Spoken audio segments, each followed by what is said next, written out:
Okay, so in today's video about Algorand, I want to check out this move down and see what is going on in here. And overall, I'm going to tell you why I am still absolutely optimistic in Algo in the mid to long term. And I'm going to show you some more evidence suggesting that we are probably overall not bearish in Algorand. So with that said, hi everyone, welcome back. I hope you're having a great time with your family and loved ones. And if you remember, the last time that we talked about Algo, I believe we were right in here and I was saying, look, in terms of trend lines, we are touching this one right in here more than 3 times, which is not necessarily a good sign because in my opinion, the more times that we touch a support or a resistance or even a trend line, chances of getting a break of it is just going to increase more and more. That's why I said, you know what, we are probably going to have some more moves on the downside and do something like this. Also, in terms of Elliott waves, if you remember, we talked about this subject in the previous update. I was saying you can identify some sort of an impulse in this area, but it is going to look extremely odd, and there is a very high chance that we are having a correction structure in this phase, which means, well, we are going to have a move down, and in that move we're going to take this low about, let's say, 21 cents.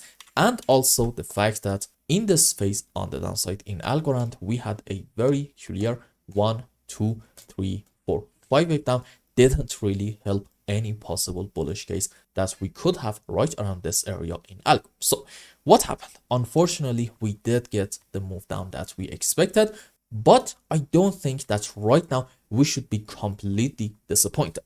First, in terms of what are the overall structures in here looking like, I think I can tell you with a decent bit of confidence that this is another 5 wave down like this. And what is going to happen in this area is going to be a bit of a mystery for me. Personally, I do like to see some sort of a consolidation pattern to come in and then another move down.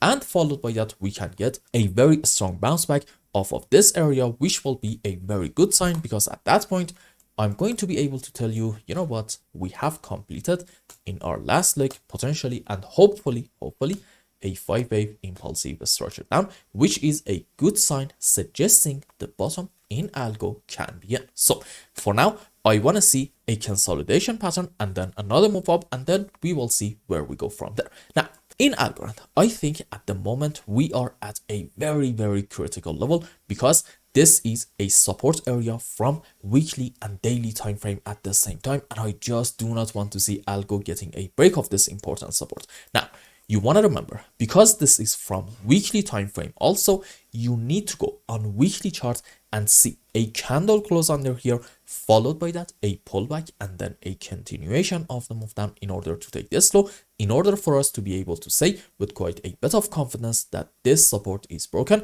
and from that point is going to act as a resistance area. So I want to tell you, just because at the moment we are kind of under this level doesn't mean that this region is broken. Okay, we need to be a bit patient. This is just a bit of a waiting game. Let's just wait this one out and see what is going to happen in this area, and I'm hoping that this is going to be just a very simple fake out, and somewhere around here we are going to have our final bottom in Algo. Now the question is, what happens if we do actually get a break of this level? Does this mean that we are going to have some more very strong moves on the downside? Probably not. And I think I saw a comment on my Yasmi coin video. That person said, look, in Yasmi we had about like a 70% move down and now we are seeing a bearish sign. No, I didn't say in Yasmi coin right now I'm seeing a bearish sign, and before that I was completely bullish. No, the points that I made, and I'm also going to make the same argument in here in Algo, is this. You see, if you are having a support area right in here, as long as you are above it, you can actually get a very strong bounce back fairly easily and continue the uptrend at quite a bit of a rapid pace. However, if we get a move down, for example, we do something like this, get a break of it, continue our move on the downside, at that point, there will be still a chance that we are going to have, for example, a very strong bounce back and start the next phase of the uptrend. But the moment that we reach to about this important region, reclaiming it is going to take some time. So I'm going to say the same thing that I said about Yasmin coin in today's video about Algo. If we do successfully manage to get a break of this support, at that point, reclaiming it is going to be a bit challenging. and it's going to take a bit of time.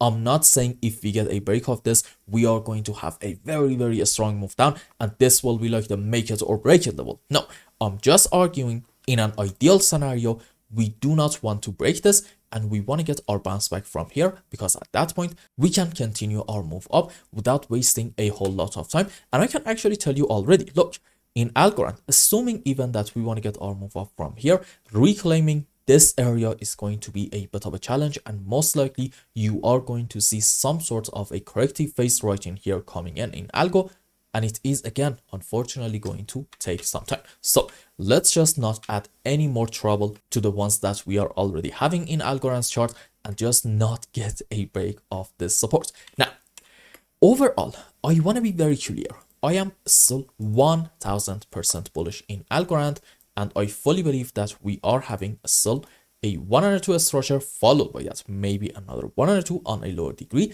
and after this corrective phase is over, we are going to have a very strong move on the upside in order to start the next major phase of the bull run. And at that point, I promise you, you are going to see something very special in Algo, and I would argue probably the whole altcoin market. Now I'm kind of confident that this move down is in form of a correction structure.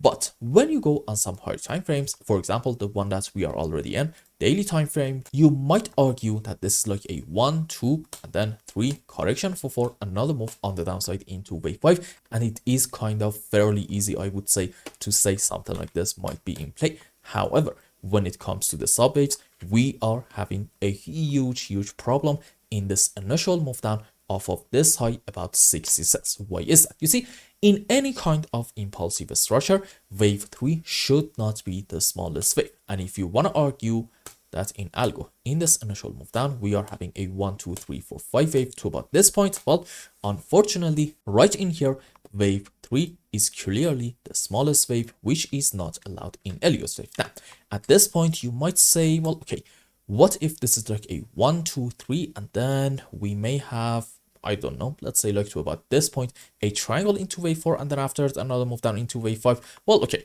according to that scenario, finding a triangle in here is going to be very challenging when it comes to the subwaves. But I'm going to show you something else suggesting that may not happen. You see, let's go on Algo relative to BTC, maybe on Coinbase. Sure. So, okay, this is now much more clear. Again, this is our initial move down in Algo since we have started a decent corrective movement.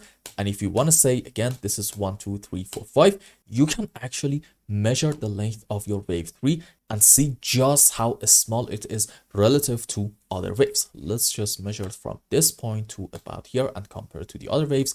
Is it smaller than our wave 1? By a very decent margin, yes.